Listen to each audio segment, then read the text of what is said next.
In the first segment, you used the term woke, and you said that woke is what was sort of ruining everything. And I know that you're... No, I didn't say ruining everything. I said that's why Trump could get reelected. That's why Trump could get reelected. Yeah. That woke is a word used by the black community to note that we must be aware of social injustices. But words and migrate. So why is that a bad thing? It's not a bad thing, and originally that was absolutely a great thing. Bill Maher didn't just challenge Sunny Hostin, he eviscerated her with razor-sharp precision and the biting wit only he can deliver. But here's what makes this showdown so shocking. Bill and Hostin are supposed to be on the same side. Both lean left, yet Maher has had enough of the woke agenda. Maher exposed the hypocrisy of woke Hollywood in a moment so explosive it left the panel speechless. And speaking of hypocrisy, wait until you hear how hypocritical he thinks they are. More on that soon. If I had any doubt that I was right about the change that's happened in the left, watching people protest for a terrorist organization like Hamas, that straightened me up pretty quick.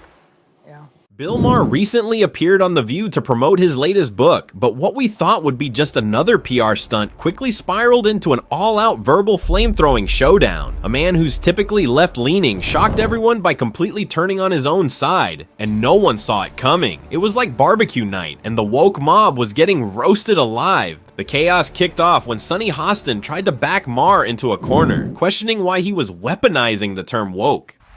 But it struck me that in the first segment, you used the term woke, and you said that woke is what was sort of ruining everything. And I know that you're... No, I didn't say ruining everything. I said that's why Trump could get reelected. That's why Trump could get reelected. Yeah. So the term woke has been, in my view, co-opted by the right and weaponized and bastardized. And so I was surprised to hear you use the term because historically, as you know, because I think you're quite brilliant, that woke is a word used by the black community to note that we must be aware of social injustices. But words and migrate. So why is that a bad thing? It's not. Hostin thought she was playing chess by slyly labeling Maher a hypocrite. She attempted to trap him as someone attacking a culture he supposedly belongs to. But Maher wasn't fooled. He saw right through her shady move like it was clear glass and wasn't about to fall for the woke mob's favorite dirty tactic, twisting words to entrap anyone who dares challenge their narrative.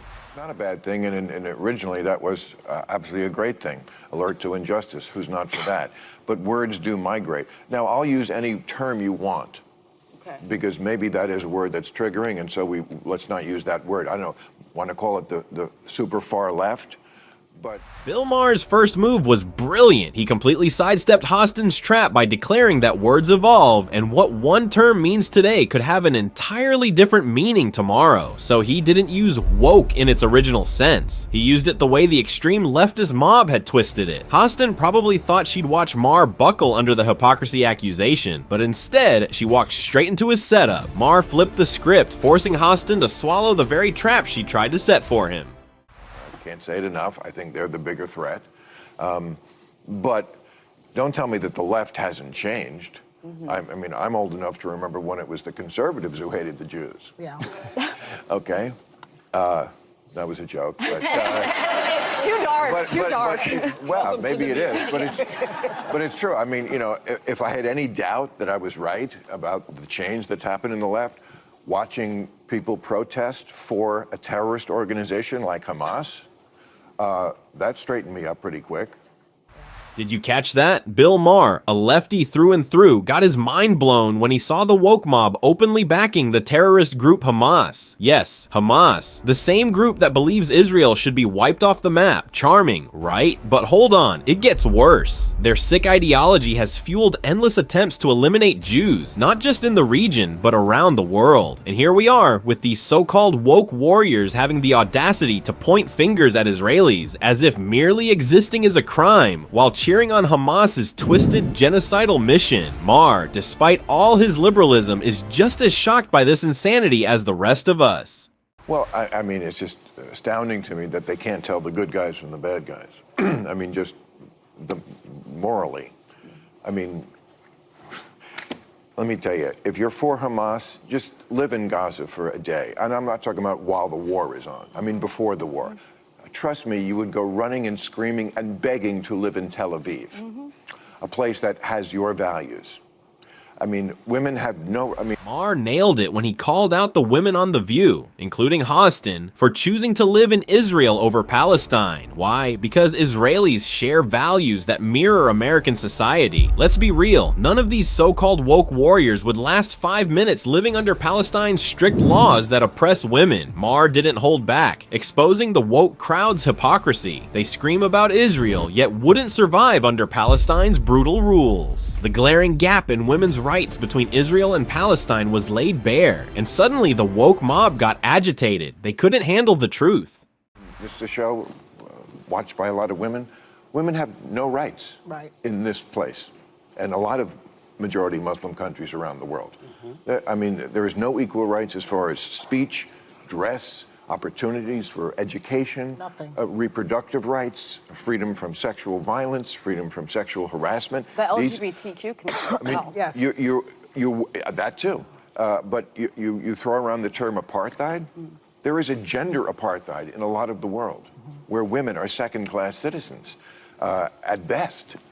Maher landed another devastating blow by exposing the gender rights disparity in most Muslim countries, the very countries the woke warriors are always championing. Essentially, he was telling Hostin and her crew to book a flight to these countries and witness firsthand how women are being marginalized in every facet of society. This wasn't just a jab, it was a subtle but lethal uppercut that left Hostin and her panel scrambling, desperate to recover. They tried the classic innocent civilians tactic, hoping to trap Maher again. But here's the truth, Bill Maher doesn't fold that easily. If they thought he'd stumble, they were in for another brutal reality check. Are you at all concerned about the innocent civilians that have been collectively punished and murdered, largely children and women? Of and are course. you at all concerned about the fact that the International Criminal Court just today issued a subpoena for Bibi? Hostin knew she'd been completely obliterated by Maher earlier when she tried to question why a true leftist like him wouldn't support woke culture. So she pivoted, attempting to frame Maher as a supporter of violence against innocent civilians. Her question, following Maher's brilliant takedown, was an obvious attempt to attack his morality. A classic woke move. When their argument crumbles under scrutiny, they always try to shift the conversation to questioning morals. But Maher was ready. He unleashed another devastating salvo that shattered Hostin and woke culture's entire strategy. And here's the kicker. Maher made a brilliant move here, and it's something you definitely need to take note of. Well, that's ridiculous, but it's a war. Why? It's a war. Because it's a war, and they were attacked, and they're defending themselves. Now, this is a war. Do you think Hamas needs to be destroyed? Hostin thought she had the upper hand, but Bill Maher wasn't just ahead. He was miles ahead. Her flimsy attempt to corner him with the tired narrative that a true leftist should bow to woke culture, Maher obliterated it in seconds. And when her argument crumbled, as they always do, Hostin reached for the predictable woke lifeline, moral outrage. She tried to smear Maher as a supporter of violence against innocent civilians, because when logic fails, the woke playbook demands deflection and virtue signaling. But Maher didn't just see it coming, he weaponized it. His response wasn't just a counter, it was a crushing blow that left Hostin's argument in shambles. Piece by piece, he tore apart her strategy, leaving the entire woke narrative in ruins. This wasn't a debate, it was a demolition. And the best part, Maher's rebuttal wasn't just smart, it was surgical. A masterclass in exposing hypocrisy, calling out bad faith arguments, and standing firm against performative outrage. Watch closely, because this is how you dismantle woke culture without breaking a sweat. This is the question. Yes. You do? Yes. So how can Okay, we do well, that with a ceasefire? All right, so Hamas needs to be destroyed because they are a terrorist organization who say openly that they want to commit genocide on the Jewish people, on the state of Israel. That's what from the river to the sea means. Okay? And they say it very openly. They said, we did this attack. They've attacked Israel 5 times. They've started 5 wars since they were given that land back. They could have chosen to turn that place into any place they wanted to, and they took a lot of money that they took from the international community, and they spent it on bombs and guns and building tunnels. So if they need to be destroyed, how do we do that? It's a war. I don't know how to do that, and you don't know how to do that. But are you I assume the concerned about Israeli. innocent lives? Of course, everybody is, but that's what happens in a war. Here's a way to stop that. Stop attacking Israel. And then, boom, a truth bomb detonated with Bill Maher's signature calm precision. The reaction? Thunderous applause from everyone in the room, except Hostin. She sat frozen, like a deer in the headlights, utterly stunned by the takedown. The burn was real, and the awkward silence spoke volumes. Maher didn't just dismantle the woke mindset, he obliterated it so completely that even Hostin's own panelists couldn't hide their agreement. The audience, presumably leaning left, couldn't help but cheer for the sheer brilliance of his argument.